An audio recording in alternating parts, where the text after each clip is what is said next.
Okay, सो अब हम देखेंगे कि इसमें डिफरेंट वेज जिसमें हम एरे को इनपुट कैसे लेते हैं और आउटपुट कैसे लेते हैं। तो सबसे पहला आता है डायनेमिक। डायनेमिक वे में एरे को इनपुट लेना क्या है, सिंपली हम इंट ले लिया n इक्वल्स टू 5। ये हमारा रिप्रेजेंट करेगा कि जो साइज है एरे का वो 5 है। और इसके बाद हमने एरे के एलिमेंट्स को स्टैटिकली इनिशियलाइज कर लिया 1 2 3 4 5 6। उसके बाद हम सिंपली एक फॉर लूप चलाएंगे, for loop i equals to 0 से लेकर के n तक चलेगा, n इज इक्वल्स टू 5, मतलब लेंथ तक चलेगा एरे की। और हम सी आउट कर देंगे हर एक एलिमेंट को ai।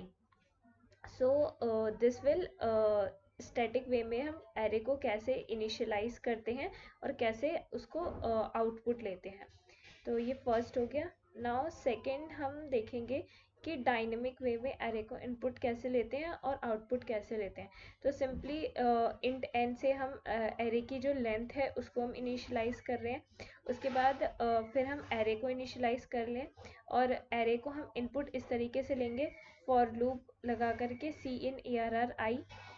सो इससे हर एक एरे का एलिमेंट इनपुट लिया जाएगा। जैसे आई इक्वल्स टू 0, हम इसका मतलब कि हम 5 एलिमेंट को इनपुट ले सकते हैं, जैसे 1 2 3 4 5। ओके, तो मैं इसको एक बार रन करके भी दिखा देती हूँ। फॉर एग्जाम्पल हमने 5 लिया। ओके, तो हम इनपुट क्या लेंगे, 1 2 3 4 5 और हमारा आउटपुट। तो ये पहला वाला फॉर लूप है हमारा, ये हमारा इनपुट ले रहा है। एंड जो दूसरा वाला फॉर लूप है वो हमारे एरे के एलिमेंट्स को आउटपुट कर रहा है। अब हम देखते हैं एक नेक्स्ट मेथड जिसमें हम अपने कोड को शॉर्ट लिखने की कोशिश करते हैं, एरे को इनपुट कैसे लेते हैं। अब ये ऑटो क्या होता है, ऑटो जो होता है इससे जो है ये ऑटोमेटिकली किसी भी डेटा टाइप को डिक्लेयर कर देता है अगर हम ऑटो को यूज़ कर लेते हैं।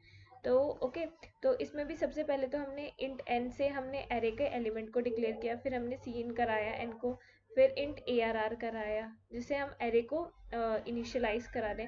अब ये वाला पार्ट हमें देखना है, for auto address of I A R R. ये क्या करता है, address of I A R R ये करेगा हमारा, ये जो आई है सबसे पहली बार जब चलेगा तो वो 1 को पॉइंट करेगा, जैसे इस 1 को पॉइंट करेगा। फिर जब दूसरी बार चलेगा तो फिर 2 को इनपुट लेगा। फिर जब तीसरी बार चलेगा तो ये 3।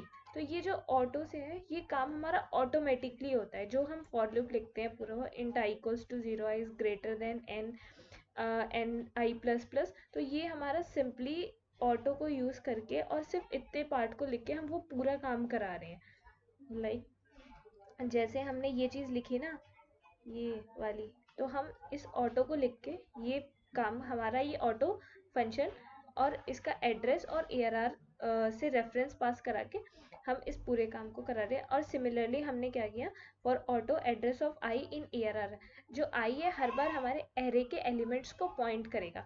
तो जब सबसे पहले बार आई जो है वो 1 को, आई 1 को पॉइंट करेगा, फिर आई बढ़ेगा, फिर आई हमारा 2 को पॉइंट करेगा, फिर आई बढ़ेगा, फिर आई हमारा 3 को पॉइंट करेगा। तो इस तरीके से 1 2 3 हमारा आउटपुट में प्रिंट हो जाएगा।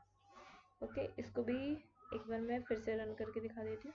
जैसे हमने 3 लिया तो हमने 1 लिया, जो अभी address of I in ARR है वो 1 इनपुट लिया है। फिर हमने 2 लिया, अब ये जो एड्रेस ऑफ आई हमारा 2 हो जाएगा, ठीक है। फिर हम 3, अब जब हम इसका आउटपुट करेंगे तो 1 2 3 हमें मिल गया। और जो इस वाले में है, इसमें आई सबसे पहले हमारे 1 को इसने आउटपुट कराया होगा, फिर आई बढ़ा होगा, फिर 2 को प्रिंट कराया होगा, फिर आई बढ़ा होगा, फिर 3 को कराया होगा। तो ये हमारा बहुत थोड़ा इजी एंड कन्वीनियंट वे है एरे को इनपुट और आउटपुट करने का, जिसमें अपने कोड को शॉर्ट लिख सकते हैं। और थैंक यू।